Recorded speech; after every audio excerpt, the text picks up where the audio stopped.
Hello everyone. I am Chise from Industrial Engineering Department. Today we are going to present you data processing and initial model results. Here are the table of contents. We start with our data sets and we continue with the data manipulation. Then you will see the target manipulation that we did, and after that the smooth processing we did on our data. Then in the fifth part, you will see the data sampling. And finally, we will show our baseline model. To remind you, our data set is predictive maintenance data sets taken from Kaggle. Its aim is to predict if the machine fails, and if it fails, what type of machine failure it gives. We use supervised learning and multi-class classification. We have 10K samples and 13 features. 7 of them are categorical, 6 of them numeric, and 1 metadata. And no missing data in our data set. Here, you will see the removed features that we remove from our data sets. UDI feature column was removed because it has no effect on the prediction, and no other features were removed, but we modified them, you will see later on. And the target was machine failure before, and then we change it as failure type in a target column. And we have 5 different targets in this target column. Hi everyone, my name is Arda. First of all, to clean our data set, we select one by one all of our failures. For example, we select only TWF widget, and it gives us only TWF is 1 and other failure types are 0. We made that process for all of our failure types, and we get the clean data. Then we see in this data set, we have 24 samples with more than 1 failure type. Previous time we removed this, but according to feedbacks, we didn't remove this time. And we this 24 samples means for example, if machine give two-wheel failure, it can give also overstrain failure. And we separated them into samples with 1 failure type, as you can see the figure on the bottom. Then we combined with the rest of the data. Next slide, please. Previous meeting, we talked about deleting corrupt data. We had RNF error, but not machine failure. You can see on the left figure. Already our error number was not a very high number. So when we removed random failures, that make it much less. And we listen your feedbacks, and instead of removing, we fix them and change zeros to 1. Next slide, please. We have added a new feature to dataset and called failure type, and we remove machine failure feature and other machine failure error types like GWF, OSF, RNF, PWF, and HDF. And we give them a number 0 to 5. For example, 0 is no failure, 1 is RNF, 2 is PWF. It goes like this. We use orange preprocess widget for this. Now we have 1 target, and which is failure type. With this failure type targets, we are trying to find type of failure or machine is not fail. Next slide, please. Hello, I'm Zeynep from Software Engineering, and I just would like to explain the justification for our manipulations. So we decided to narrow down our target value into 1 target so that we can make our prediction with a single model to be more efficient. And the data was ordinarily included as our dataset to make it easier for the model to interpret the data, because before we had them categorically labeled as like TWF, PWF, etc. But now we did them as 0, 1, 2, 3, 4, 5. Next slide, please. And in our final data set, different from the previous presentation, we have no data that is removed. And as mentioned earlier, the individual failure is removed and the mission failure feature is also removed. And we have a single failure type feature, which made our data have from 13 features to now we have 6 features exactly. And the failure types and quality were encoded as I mentioned in the previous slide, the failure types were labeled before, but now there's 0 and 1. And also we have the quality feature, which was also labeled as high, medium, and low, H, M, and L. And we also use this the pre-processing steps to be able to encode these as 0, 1, and 2. Next slide, please.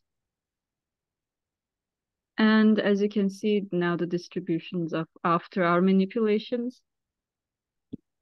This is really similar with our previous presentation, with our not mission failures being a lot and our failure types really failing to match it in comparison, and we need to balance this data set. Next slide, please. And to fix the imbalance, as mentioned before as well, we used smooth oversampling, which works by selecting the examples that are close in the feature space and draws a line in between to be able to create synthetic data. Next slide, please. Hi, I'm Seyit Cem Yılmaz from Computer Engineering Department. Orange 3 doesn't have a smooth tool, therefore we used an add-on library which name is Imbalanced Learning. The library is include a smooth method to with a small Python code. With this smooth method, we made oversampling over the data, and the smooth method equalize count of all failure type to 10%, and the no failures count will be 50%. In this way, our total no failure counts and failure counts became the same count. Next, please. In this photo, the equalization can be seen approximately. We have 10,000 data. Nearly 5,000 of them is no failure, and 5,000 of them is failure. Next, please. We used a data sampler before training and testing, 8% of them for training and 20 of them for testing. Next, please. Hi, I'm Eray from Information Systems Engineering Department. We had done some research for baseline model selection, and there were some options for classification. Logistic regression and SVM were off for us because they are binary classification. We considered decision tree. It's basically an if-else tree. It has branches. That's like Eray. Yeah. Actually, logistic regression and SVM are originally designed for binary classification, but later they are extended for multi-class classification. In the class, remember that we talk about this one versus rest approach. Remember? One versus I can say I remember. I wasn't at the last class. Okay, If you it's not have at the last mentioned class, it there. whatever. Okay. But logistic regression and SVM today can be used in multi-class classification, okay? It's not correct Okay. saying that they are only for binary classification. They are originally for binary classification, but applied some methods. For example, in the logistic regression, we can explain that one versus rest approach, right? You can apply to multi-class classification. SVM has different approach. Linear SVM has different approaches for that. But basically, this what you are saying on the slide logistic regression and SVM are 4 byte is not correct. Okay? Okay, teacher. We will make further research about it.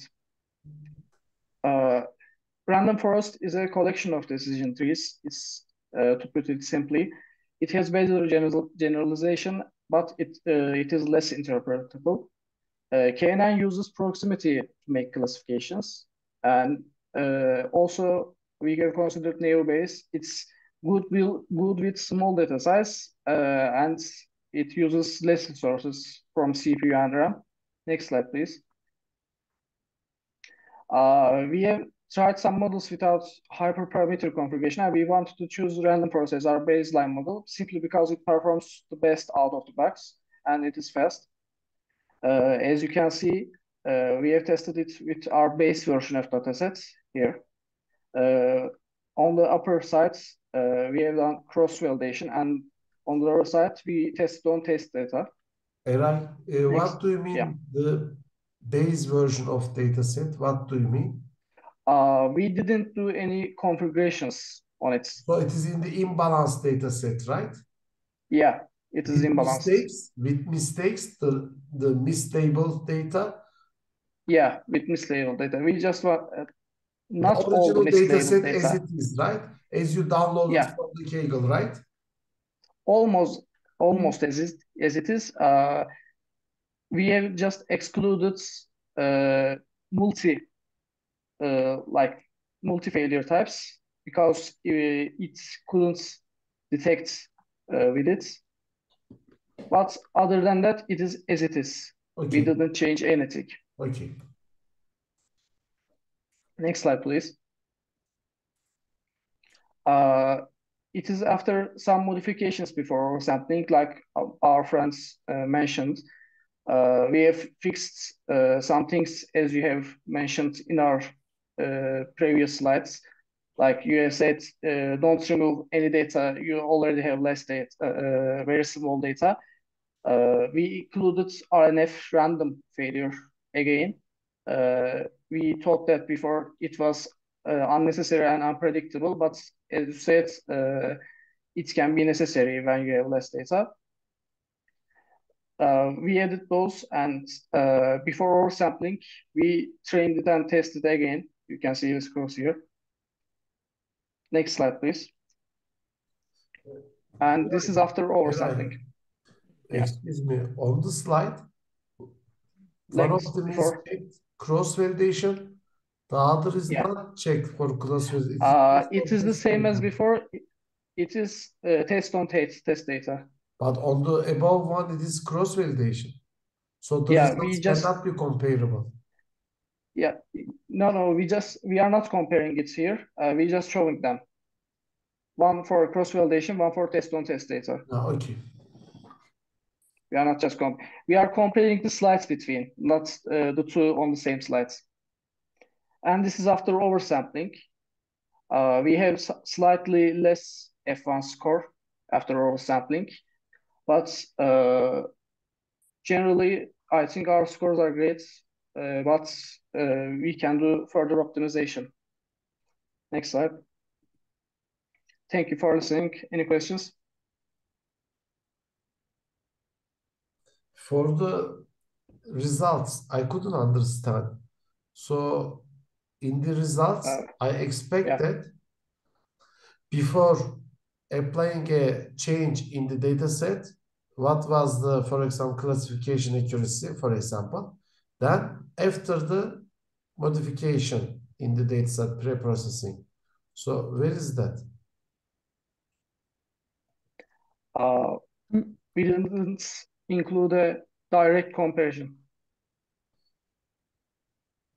Okay, why did you provide this? What is that? So what should we learn from that slide? I couldn't understand. You are comparing cross-validation with test on test data? No, we are comparing before modifications, after modifications, and after oversampling. Hocam, this one is for the for before modifications that we did. This one is for after modifications, but before oversampling. We did not oversampling here. And this one modifications and oversampling overall result, this one. Okay, but why did you try these two different testing approach? Cross-validation and test fixed sampling. Why did you do this? We remember that you said to use cross-validation, Yeah. but we just wanted to show how it does on test data. And we tried both cross-validation and test-on-test data, and we just wanted to show that these both results. Okay, so what's your decision according to these results? Are you gonna use oversampling or not? We are going to use oversampling. Why? I think. Because without oversampling, our data is too much imbalanced. No, I am not asking this. I am asking the performance. Look, before oversampling, in the cross-validation, the classification accuracy for random forest is 0.975. Move to next slide. It is lower. After it is now 958. It is dropped. Yeah. The classification accuracy is dropped after oversampling. It's interesting. How can you explain it, Chise? Hocam, actually, before oversampling, here we see the higher accuracy, but overall results, I think after oversampling, we will get more accurate training and tests results in the data. But in the next slide, it's not like Chisel. Go to next slide. You see that after oversampling, in the cross-validation, the top one, classification accuracy for the random forest, for example, is dropped by 22%, right? From 97 to 95. Am I right? Yeah, you are right. But before, interesting. without using oversampling, we have unbalanced data, so we should oversample and then. I get what you said, teacher. I think we can optimize the oversampling more if we can. We will research about it. It is really interesting. With imbalanced data, we get better scores. We didn't understand it either. Expect that, but you see that it is your subjective expectation. You see that? So in the previous teams, remember I said that, how do you know? How do you know this? Without the experiment. You see that in the experiment doesn't support your expectation. Yeah, you're right. Right? So we should check our oversampling method. Maybe we will have better oversampling, I mean optimize oversampling, and then but you cannot continue with that data as far as I understand from your presentation. Let's check again, go back. Let's check with the just fixed split in the bottom. Random forest 9.7 again. Go to next. 9.5 again. Yeah. There's a slight drop. And there is something wrong here, I believe. The classification accuracy is too high, right? Why? Because I don't know. Look, go back again, please. Now here, the classification accuracy could be high. Why? Because assume that only 1% of the data is failure. For failure. 3 hocam. 3.39. 3.39. 3 points. So let's say 3%. Am I right? Yeah. 3%. So if you always say that it is not failure, we are sure that 97% of the time you are correct. Am I right? Yes. You're right. So that's the reason why it is high in before oversampling even. Right? Yeah, Yeah. it makes sense. So you need to check not only the classification accuracy at that time. In imbalanced data set, it is not enough to check the classification accuracy. All right. All right. Instead, you can check the other metrics, but here precision and recall is still high because here the positive class, I believe, is the not failure. No failure. Yeah. Right? That's the reason why it's so high. If here you need to provide a classification report actually. In that report, you need to see for each class precision and recall. Do you follow me? Okay. Let me take a note. Yes. You said classification reports. Yes. In Python, in scikit-learn, we have the precision classification report, but I am not sure for the orange. Please check the widgets. Okay. Okay, we will check. These the are the widgets and average add-ons. values, right? So these average values is not giving a good idea when it is imbalanced data set. All right. You need to check the classification report for each class. You would see that the majority class will have very high classification accuracy, but in minority class, maybe it is just 0. It never knows when it fails. But still, the classification accuracy is 97%. This is for imbalance data, Yes. right? Yes. Okay. Yes. So you need to be careful about when the data is imbalanced. My suggestion, another suggestion is in my YouTube channel, I have one tutorial for that reason, how to measure the success or performance of a model with imbalanced data set. There are 3 or 4 videos for that. Okay, if you have time, just look at this. Otherwise, if you check only the classification accuracy, you cannot easily understand the impact of your preprocessing. You cannot see. Okay, because, teacher. yes, please. I didn't say anything. I took my notes. We will check it with my friends. So if you go back again, This one? yes, with this, you see that even with classification accuracy, it is 98%. Yeah.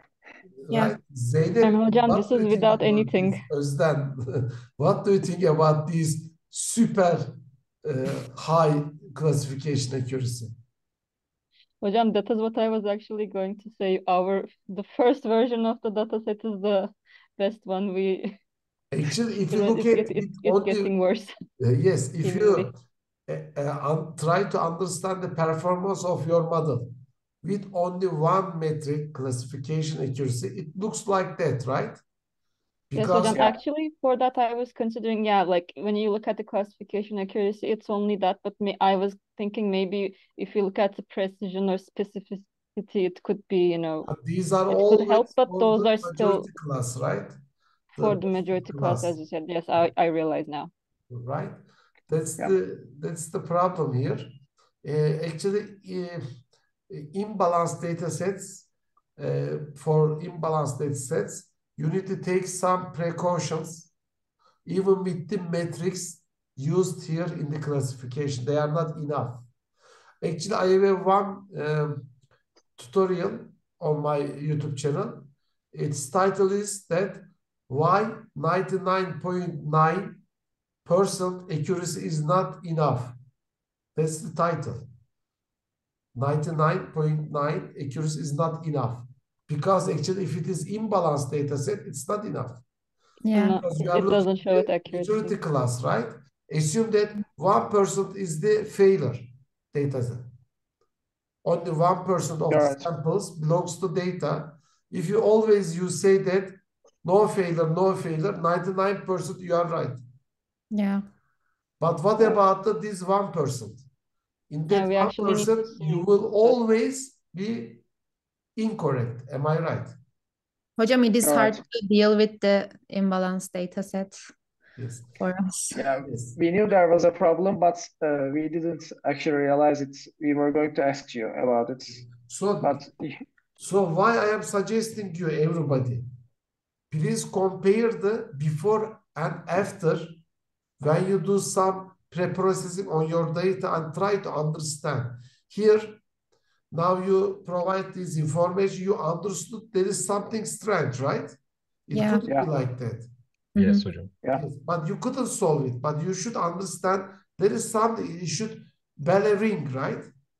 We understood, but we couldn't solve, hocam. Yes, but you understood, you catch something, right? Because Yeah. you did some experiment Mhm. with your base model. So it is the important thing that always apply a base model after and before the data processing to understand what's going on when you change your data set. That's important. But you have to work on this. Otherwise, your model will not provide good results for the minority class. Actually, here our purpose is to detect the failures, right? Yeah. Your model only detects actually now No failure. no No failures. failure. Yeah. Everybody agrees? it's not useful. Yeah. Orhun, That's Arda, Yes, hocam. Eray, Yes, hocam. Yes. değil mi? Same? I took my notes. We will check it. Hocam. Yes. So in that presentation, it's okay, but is that the only thing that you handle? Do you have any feature engineering? Hocam, we For thought that example, if I were you, if you go to the features, I don't know, I think you have some features for temperature and some features for turning speed, something like that. yeah. Yeah. If I were you, I will multiply these two numbers, for example, to create a new feature, right? Because it shows the hardness of the process, right? Hmm. It makes sense. Yeah. For example, Actually, hocam, I we thought of this talk when you and were I talking don't to the know, other group. toolware, I don't know something. So you need to increase the number of the features because the number of the features are very low. You forgot this. So in Yeah, we feature realized engineering. this actually. And what about the scaling, normalization, etc.? Have you tried this? No, we Hocam, didn't do aren't that. those for regression diyeceğim şu an. We kind of thought because this is classification, what are we going to normalize or No, you are, continuize rather? Zeynep, you are again confusing. We are not normalizing the target value. We are normalizing the feature values. Oh, Features. yeah. O zaman okay, no hocam, we didn't Okay, do that. We when had we to consider refer that. to data preprocessing, mostly we refer features, feature engineering. Its name is feature engineering. Am I right? Not target engineering. Hmm. You're right. You are Yes, hocam, again actually confused. it seems like we did target engineering by, destroying But our in that error problem type. you need to do because Yeah. of imbalanced data set. Yes, exactly. A little bit. But you forgot the feature engineering this time. For example, you can increase the number of the features by applying some functions on these some of the features, and you can increase the number of the features, combining them, multiplying them, I don't know, or normalizing the feature values, or scaling the feature values. Do you follow? Feature Yes, values, hocam. Yeah. right? Yes, hocam. So I strongly suggest you to improve these parts in your final report. I believe that every team is updating their final report after these presentations, right? You are filling the final reports, right? I think the first, second, and this is the third presentation. Now your final report is a lot of text and the discussions. Final report. Yes, hocam. Yes, hocam. Right? Yeah. Don't wait the very last week, okay? In the Okay. very last week, you will be very busy to do so. So for your team, I suggest you update, improve the work here by thinking about more the imbalance data set metrics, how to successfully or correctly measure the model performance. Please learn these metrics and plus work a little bit on feature engineering and give some experimental results before, after, using a base model. And in the end, if you go back to the end of the slides, please report and discuss your final data set, okay? Okay. Okay. Okay. Evet hocam. I hope that you will do this in the final report. And don't forget, in 2 weeks later, you are going to present your, again, the model selection and hyperparameter tuning with the improved data set, okay? Not that data set. It is a little bit not useful for you, okay? Okay hocam. We will touch on the topics for the next slide. Okay.